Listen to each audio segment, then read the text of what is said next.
안녕하세요, 여러분. Ano ba, Korean? I don't know what is this kind of makeup.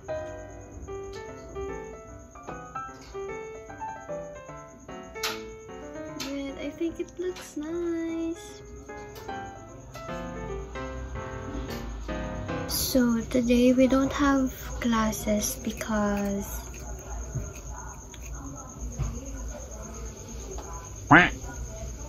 I don't know, pero wala kami pasok Tuesday. It's Tuesday, November 14th. But meron kami homework and everything. And hindi ko pa nagagawa yung advanced study that we have to do. Tapos meron din kami ginagawa for exhibit. So, once ako kanina to do that, then around 3 or 4 nito na ako sa bahay. Not 4. Then I ate. Tapos, I took the fattest nap ever. So yeah. Yes, life update. I'm senior in high school. I'm in grade 11. And on Thursday, Friday, November 16, 17 yung intrams namin. So I'm really looking forward to that kasi wala ata kaming regular class. So yes, wala kami ata regular class by that time.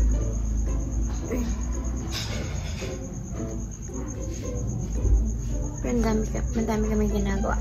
I just can't wait for all of the events to happen already. And I can't wait for our jersey. I think sana bukas mabigay na kasi nagbayad naman na ako dun.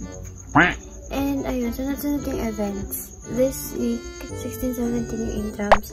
And then next week, Monday, magpa-perform na kami for PE. Then 21, 22, 23, yung exhibit namin. I-exhibit namin yung province ng Pampanga. So yeah, tapos wala na.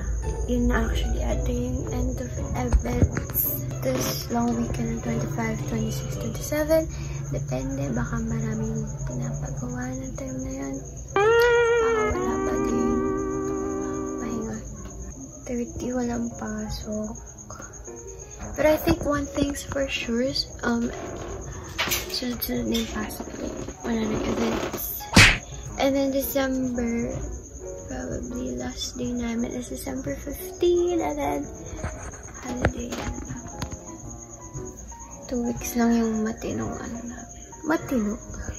Last school year, nung nag-Christmas break, ano naman kami masyadong ginagawa? Wala ba masyado? Ano lang, research. Ngayon, kinakabahan ako, baka may group work na iwanan sa amin, tapos perform pagbalik. Grabe, patapos na talaga yung 2023, y'all.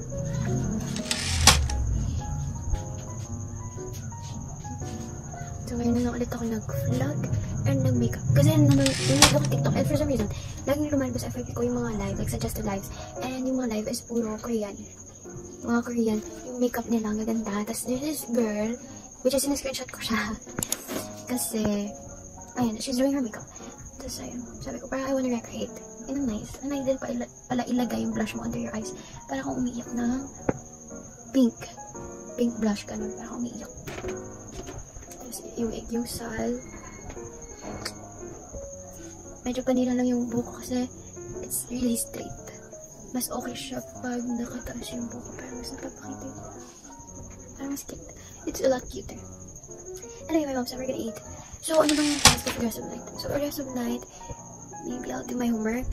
Pero I really have to work on yung part ko sa exhibit. We're making a scrapbook. Kailangan kong gumawa.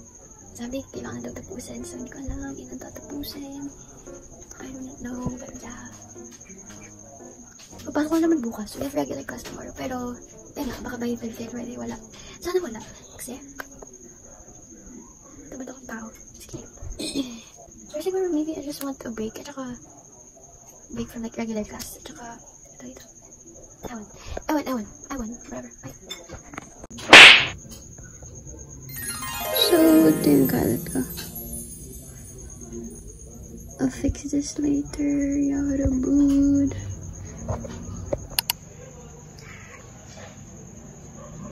So sorry for the glow down.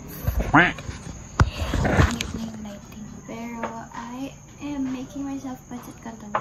Kasi tatlo yun. Tapos kinain na ni mama isa. Kinain ni kuya isa. So sa akin yung isa. Kahit busog na ako, hindi ako papahuli. Hindi ako papatalo.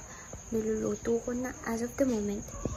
Yung sauce and everything.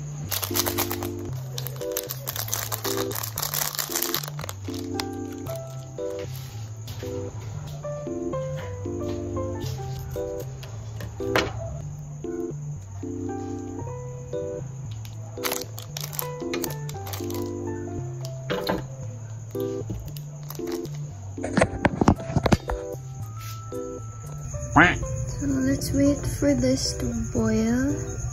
And then natin this one.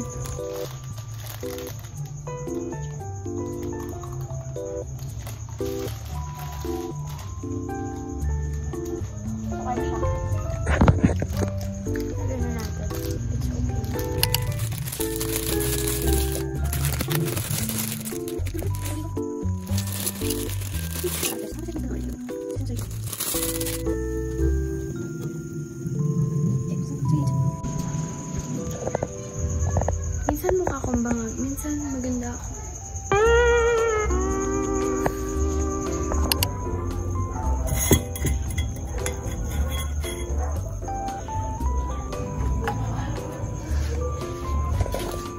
It's done, guys.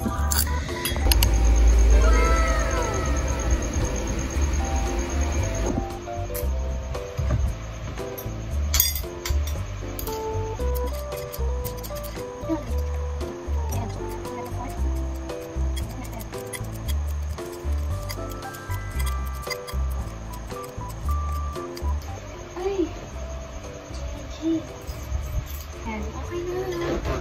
Aray. Na-stress na ako. Sorry, I really ate with my feet up. So,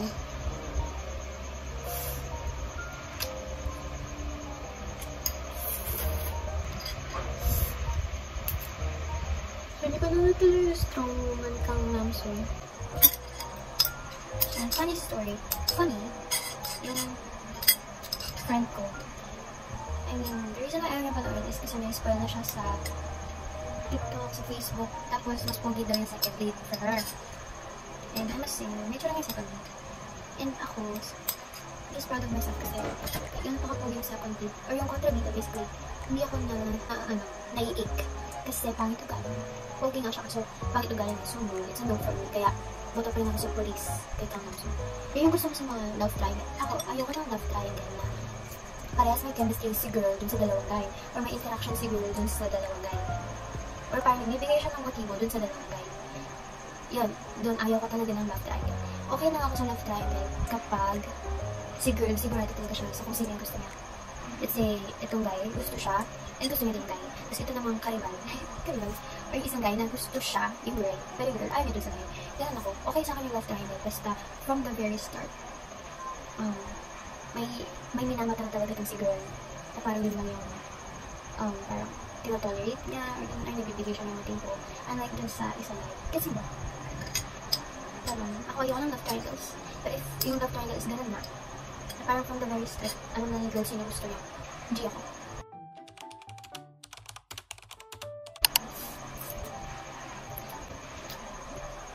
Tulad doon sa True Beauty, di ba? Mayroong interaction si Lee Joo Kyung kay Sunho at saka kay Sojun. Parehas. And parehas nakakakilig. Pero from the very start, kasi alam na natin sino gusto ni Joo Kyung. Si Sunho at saka si Sojun. Alam natin sino gusto ni Joo Kyung from the very start. So, kaya, okay lang tayo. Hindi ako nagkaroon sa conflict si so, Kim Sunho na talaga ako from the very start. Nung kinikilig ako sa kanila ni Sojun. Pero yun, sa kanila si Sojun in real life. Or if gusto ko man sila together, ako na lang gagawa ng ending for them. Ako na lang mag-i-imagine.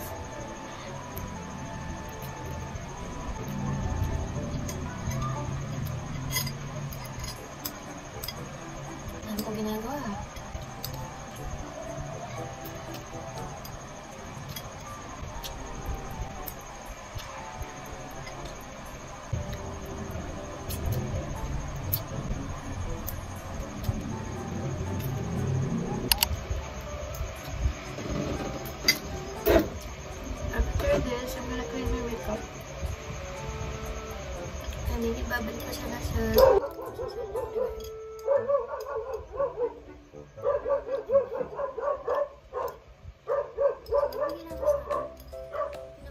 kakain kasi tayo pa na nakain. And I think I'm gonna chill.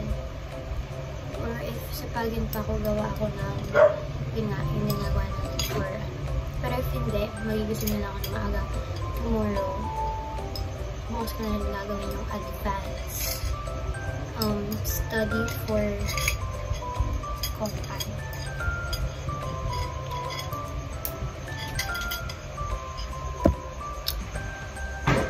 Nood muna ata ako.